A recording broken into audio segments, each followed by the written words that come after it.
ద్రాక్షారామ భీమేశ్వర స్వామి ఆలయంలో శివలింగం ధ్వంసం ఘటనలో ద్రాక్షారామ తోటపేటకు చెందిన శీలం శ్రీనివాస్ ను పోలీసులు అరెస్ట్ చేశారు.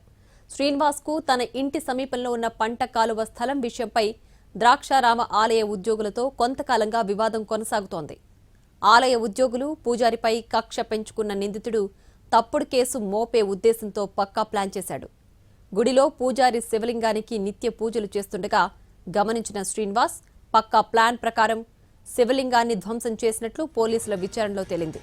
ఈ ఘటనతో భక్తుల మనోభావాలు తీవ్రంగా దెబ్బతిన్నాయని, ఇలాంటి చర్యలను ప్రభుత్వం తీవ్రంగా పరిగణిస్తుందని జిల్లా ఎస్పీ రాహుల్ మీనా తెలిపారు. నిందితుడిపై చట్టపరమైన కఠిన చర్యలు తీసుకుంటామని, అలాగే ఆలయాల్లో భద్రతను మరింత కట్టుదిట్టం చేస్తామని అన్నారు. నిందితుడిపై 298, 324/4 సెక్షన్ల కింద కేసులు నమోదు చేసినట్టు తెలిపారు.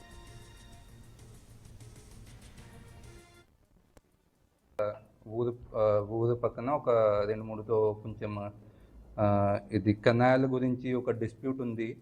అది దీంట్లో అది నేబర్తో ఒక ఇక్కడ టెంపుల్లో పనిచేసిన వాడు ఒక ప్రీస్ట్ అక్కడ వచ్చి పూజ చేస్తారు. అది చూసి అతని నుంచి కొంచెం రివెంజ్ భావనతో అక్కడ వెళ్ళి హీ హ్యాస్ డిస్ట్రాయిడ్ దట్ శివలింగం. అది కొంతమంది అంటే మీడియాలో ఏం సర్క్యులేట్ అవుతుంది అంటే హీఈస్ అ కన్వర్టెడ్ క్రిస్టియన్ కానీ అలాంటి ఏం లేదు. అతనికి చూస్తే అతని బాడీ మీద కొంచెం శివ్ భక్తులు లాగా ఉన్నారు, బాడీ మీద టాటూస్ కూడా ఉన్నాయి. So all that is not correct. He's like Hindu, devoted Hindu. Draksharama శివాలయంలో శివుని లింగం ధ్వంసం ఘటనలో శ్రీనివాస్ పక్క ప్లాన్ ప్రకారమే చేసినట్లు పోలీసులు తేల్చారు. దీనికి సంబంధించి పూర్తి డీటెయిల్స్ మా ప్రతినిధి సాయి సుధీర్ ఫోన్లలో అందించడానికి సిద్ధంగా ఉన్నారు. సాయి సుధీర్, అయితే శ్రీనివాస్ మానసిక సమస్య ఉందని అందుకే ఇలా ప్రవర్తించారని చెప్పిన నేపథ్యంలో ఇప్పుడు పక్క ప్లాన్ ప్రకారమే చేశారని చెప్తున్నారు పోలీసులు. ఏంటి పూర్తి డీటెయిల్స్? ప్రస్తుతానికైతే శివలింగం ధ్వంసం చేసిన శ్రీనివాస్ ని పోలీసులు అదుపులోకి తీసుకున్నారు. అంటే ఉదయం వరకు కూడా అతని మానసిక పరిస్థితి సరిగా ఉండదు అని వాళ్ళ బంధువులు కావచ్చు, కుటుంబ సభ్యులు చెప్తున్నప్పటికీ పోలీసులు వాటి అన్నిటికీ చెక్ పెట్టారు. ప్రస్తుతం అతను యాక్టివ్ గానే ఉంటాడు, కానీ ఉద్దేశపూర్వకంగానే ఈ ఘటన చేశాడు. కావాలనే ప్లాన్ ప్రకారం ఏదైతే పూజారులు అదేవిధంగా ఆలయానికి సంబంధించిన అధికారులతో స్థలం వివాదం ఉండడంతో వాళ్ళ మీద ఈ నెపం నెట్టివేయడానికి ఉద్దేశపూర్వకంగానే ఇదంతా చేసేటట్టుగా పోలీసులు గుర్తించారు. ప్రస్తుతానికి శ్రీనివాస్ బంధువులు కూడా టీడీపీలో ఉన్నారు. లోకల్ గా గ్రామ స్థాయిలో టీడీపీలో పనిచేస్తారని పోలీసులకు సంబంధించి అదేవిధంగా పోలీసుల విచారణ తెలిసింది. దానికి సంబంధించి కూడా ఎంక్వైరీ చేస్తున్నారు. మరొక వైపు వైసీపీ నేతలు ఇప్పటికే 2 సార్లు ఏది శివలింగం ధ్వంసం జరిగిన ఘటనకు సంబంధించిన ప్రాంతాన్ని పరిశీలించారు. ప్రభుత్వం హిందూ సంఘాలు అదేవిధంగా హిందూ ఆలయాల మీద పక్షపూరితంగా వ్యవహరిస్తుంది. ఖచ్చితంగా కావాలని ఈ శివలింగాన్ని ధ్వంసం చేసినప్పటికీ కూడా దానికి సంబంధించి ఎందుకు ప్రయారిటీ ఇవ్వడం లేదు, అదేవిధంగా లోకల్ గా ఉన్న మంత్రి అదేవిధంగా ఎమ్మెల్యే ఇప్పటివరకు ఇక్కడికి ఎందుకు రాలేదని ప్రశ్నిస్తున్న పరిస్థితి. దీనికి సంబంధించి కూడా ఎందుకంటే ఖచ్చితంగా ఇది సంప్రోక్షణ చేయాలంటే ఈ శివలింగం ధ్వంసం అయిపోయిన తర్వాత దానికి సంబంధించి సంప్రోక్షణ చేయాలంటే మళ్ళీ మరొక శివలింగం అట్లా ఏర్పాటు చేయాలంటే దానికి సంబంధించి అర్చకులకు సంబంధించి కొన్ని విధి విధానాలు ఉంటాయి. దానికి అనుగుణంగానే పని చేయాల్సి ఉంటుందని ఇటు వైసీపీ కార్నర్ చేస్తున్న పరిస్థితి.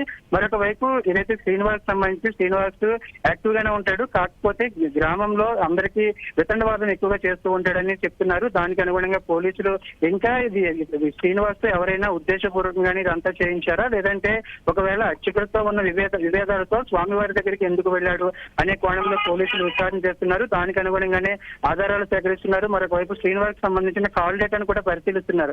ఎవరితో మాట్లాడాడు, గ్రామం నుంచి ఇప్పుడు ఆలయానికి సమీపంలో ఈ గ్రామం అదేవిధంగా శ్రీనివాస్ వాళ్ళ గ్రామము ఆలయానికి సంబంధించి 5 కిలోమీటర్ల డిస్టెన్స్ లో ఉంటుంది. ఇక్కడికి ఎప్పుడు వచ్చాడు, అర్ధరాత్రి వేళ ఇక్కడికి ఎవరైనా ఉద్దేశపూర్వకంగా పంపించారనే కోణంలో కూడా పోలీసులు విచారణ చేస్తున్నారు. అతని నుంచి మరింత ఇన్ఫర్మేషన్ తీసుకుంటున్నారు. మరొక వైపు అతని సోదరుడు కూడా లోకల్ గా గ్రామ స్థాయిలో టీడీపీలో యాక్టివ్ గా ఉండడం, అదేవిధంగా ఇంక వేరే పార్టీ వ్యవహారాలు ఏదైనా ఉన్నాయా, లేదంటే ఖచ్చితంగా కావాలని ఇక్కడికి వచ్చి ఒకవేళ స్థలం వివాదం అర్చకులతో ఉంటే అదేవిధంగా ఆలయానికి సంబంధించిన అధికారులతో ఉంటే వాళ్ళ ఇంటి దగ్గర లేదంటే వ్యక్తిగతంగా చూసుకోవచ్చు. కానీ ఈ పంచారామ క్షేత్రాల్లో ఒకటైన ద్రాక్షారామం ఎంతో ప్రాముఖ్యత కలిగిన, దేశంలోనే ఎంతో ప్రాముఖ్యత కలిగిన ఈ ఆలయం దగ్గరికి వచ్చి ఎందుకు శివలింగాన్ని ఈ విధంగా చేశాడు అనే కోణంలో పోలీసులు విచారణ చేస్తున్నారు. మరోవైపు హిందూ సంఘాలు కావచ్చు, హైందవ సంఘాలు ఉదయం నుంచి కూడా ద్రాక్షారామంకి సంబంధించి అదేవిధంగా చుట్టుపక్కల ఉన్న హైందవ సంఘాలు ఇక్కడికి చేరుకుని తమ ఆందోళన అదేవిధంగా తమ అభిప్రాయాలను వ్యక్తం చేస్తున్నాయి. ఎందుకంటే ఈ స్థాయిలో వచ్చి శివలింగాన్ని పూర్తిగా ధ్వంసం చేయడం అదేవిధంగా హిందువులకు సంబంధించిన విషయం కాబట్టి దీనికి ప్రభుత్వం ఖచ్చితంగా సీరియస్ గా యాక్షన్ తీసుకోవాలి. మరొక వైపు